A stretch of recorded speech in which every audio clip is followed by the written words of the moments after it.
गरीब साध साध सब नेक हैं, आप अपनी ठोरी, जो सतलोक ले जाएंगे वो साधु कोई और।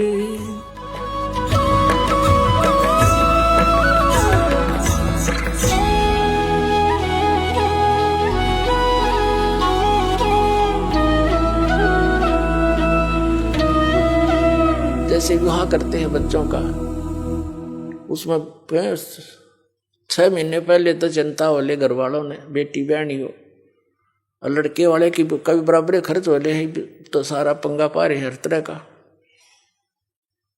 तो उसके लिए फिर कितने बाद डीजे लाएंगे, हाँ, फिर बड़ी बड़ी बारात, और ये सारा काम बिगाड़ा नहीं फिल्मों ने। फिल्मों में देखा आपने कोई सिंपल वे तो ब्याह होता, बकवाद करें सारी, बड़े बड़े राजे महाराजा की तरह आगे पाछे बैंड बाजते चल और तुरु तुरु तुरु करते चले हैं, लंबे चौड़े लैंप लैंप ला के फंड कर रहे। ये ब्याह करो बकवाद, तुम जुलूस तो पहले काट दे बालका का। तो हमने इस विवाह को बहुत सिंपल वैसे करना है, कोई विशेष व्यवस्था नहीं करनी। वैसे तो बुद्धिमान व्यक्ति कोशिश तो अभी कर रहे हैं कि भाई हम तो चुन्नी पे ले आए लड़की को, चुन्नी पे लावे, पर ठीक है, वो भी तो ब्याह है, वो कौन सा ब्याह को नहीं हुआ। और ये 36 बकवाद करके गाना और बजाना, घुट्टी लानी, फंड करना, डीजे नाचना, ये बकवाद तो नहीं करने, ना दहेज देना। हम दहेज देकर अपनी बेटी को कितने दिन सुखी कर सकते हैं, कुछ सोच कर देखो। कर सकते हो सुखी? बेमतलब का वो बकवाद और भागी निकम्मा बालक है, फिर नो लालच करें जहाँ उसने सतावा लड़की न कोर लिया, वो पीवा घुट्टी रो करते लाओ, बेचारी रो पीट के घर वाले दें, चल बस जाएगा बेटी का बसेगा भगवान ते, और उससे हमने दूर कर रखी, तो वो तो फिर कर्म में बसेंगे जिसे उसके है। हम सबसे पहले वो धन देंगे अपनी बेटी को जो कभी खर्च नहीं होगा, और हर समय उसका साथ रहेगा, सारी आपदाओं को टालेगा, और 2 रोटी समय पर देगा। ऐसे हम अपने बेटे को इस मार्ग पर लगाएंगे, वो अपने पर निर्भर होगा, भगवान पर विश्वासी होगा, और ज्ञान होगा कि आज मैं दहेज लूंगा, कल इसका गधा बन कर दूंगा, क्या फायदा लेने का। तुमने उस दरगाह का मैल नहीं देखा और धर्मराज के तिल तिल का लेखा। जब हम जब इस ज्ञान से परिचित हो जाएंगे तभी तो हम वहां सतलोक जा सकेंगे, तब से हमारी इच्छा हटेगी यहाँ से। अब जैसे आपको बार बार हम बताते हैं, जैसे श्रीमद् भगवत गीता अध्याय नंबर 7 के और श्लोक नंबर 4 में कहा है कि अर्जुन, उस ज्ञान को तू तत्वदर्शी संतों के पास जाकर समझ, उनको दंडवत प्रणाम करने से, कपट छोड़कर नम्रतापूर्वक प्रसन्न करने से वह तत्वदर्शी संत तुझे उस तत्व ज्ञान का उपदेश करेंगे। वो तत्व ज्ञान है कौन सा? चौथे अध्याय के गीता जी के 32वें श्लोक में कहा है कि अभी तक जो ज्ञान तूने पहले सुना है 31 तक, चौथे अध्याय के 31 मंत्र तक, 25 से लेकर 31 तक, उसमें कोई कैसी क्रिया करता है, कोई कैसी भी कर रहा है, कोई देवता पूज रहा है, कोई स्वाध्याय करता है, जैसे कोई गीता का पाठ कर लेता है, कोई ये सुखमणि साहिब का जाप कर लेता है, कोई वेदों के 5-4 श्लोक याद कर लिए उनको रोज रिपीट कर लेता है, कोई 5 बार की नमाज कर लेता है, और कोई मुंह पर पट्टी बांध के तीक्ष्ण अहिंसावादी व्रतों को करता है, नंगे पैर घूमता है, और कोई देवताओं की पूजा करता है, कोई योगासन करता है, कोई खड़ा होकर तप करता है, कोई बैठ के करता है।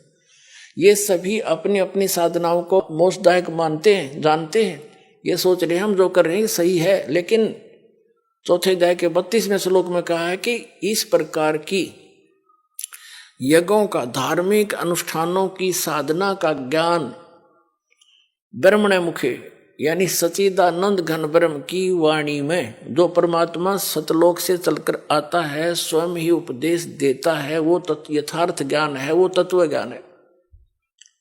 उसके अंदर विस्तार से कही गई है। यहाँ अनुवाद, गीता अनुवादकर्ताओं ने गलत कर रखा अनुवाद।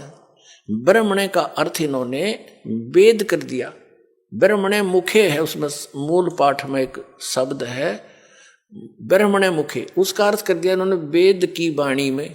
पता वेद वाला ज्ञान तो बोल ले रहा था, भगवान यो गीता ज्ञानदाता श्री कृष्ण में प्रवेश करके, वो तो अब इसी ब्रह्मणे का अर्थ 17वें अध्याय के 23वें श्लोक में गीता जी में किया है। ब्रह्मणे माने सच्चिदानंद घन ब्रह्म, यानी वो परम अक्षर ब्रह्म। 8वें अध्याय के, फिर आगे बताएंगे, वो अन्य परमात्मा है, वो समर्थ परमात्मा है, वो ब्रह्मणे मुखे, यानी यहाँ ब्रह्मणे का अर्थ समझो सच्चिदानंद घन ब्रह्म की वाणी में। मुख माने अपने मुख कमल से उच्चारित वाणी में जो ज्ञान है, उसमें ये धार्मिक अनुष्ठानों का की जानकारी विस्तार के साथ कही गई है, वो तत्व ज्ञान है। चौथे अध्याय के 32वें श्लोक का ये निष्कर्ष है कि इस वास्तविक धार्मिक अनुष्ठानों की, यज्ञों की वास्तविक जानकारी सच्चिदानंद घन ब्रह्म ने अपने मुख कमल से बोला है उस वाणी में, यानी कबीर वाणी में विस्तार के साथ कहे गए हैं। और उनको कर्म जान, यानी वो काम करते करते कर्म योगी होकर के उनको पूरा किया जाता है, और उसको जानने के बाद तो सभी कर्मों से मुक्त हो जाएगा, सभी पापों से।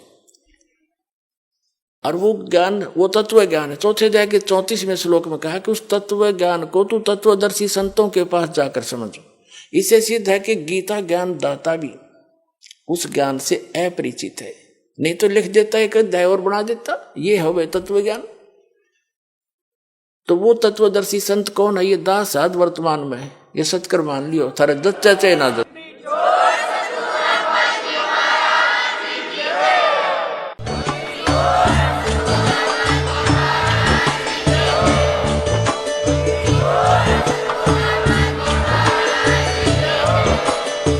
सुन रहे थे जगत गुरु तत्वदर्शी संत रामपाल जी महाराज जी के मंगल प्रवचन। अधिक जानकारी के लिए विजिट कीजिए हमारी वेबसाइट www.jagatgururampalji.org। संत रामपाल जी महाराज जी के शुभ आशीर्वाद से पूरे विश्व भर में 500 से भी ज्यादा नाम दीक्षा केंद्र हैं, जिन पर संत रामपाल जी महाराज जी द्वारा ऑनलाइन निशुल्क नाम दीक्षा दी जा रही है। अपने नजदीकी नाम दीक्षा केंद्र का पता करने के लिए संपर्क करें 8222880541।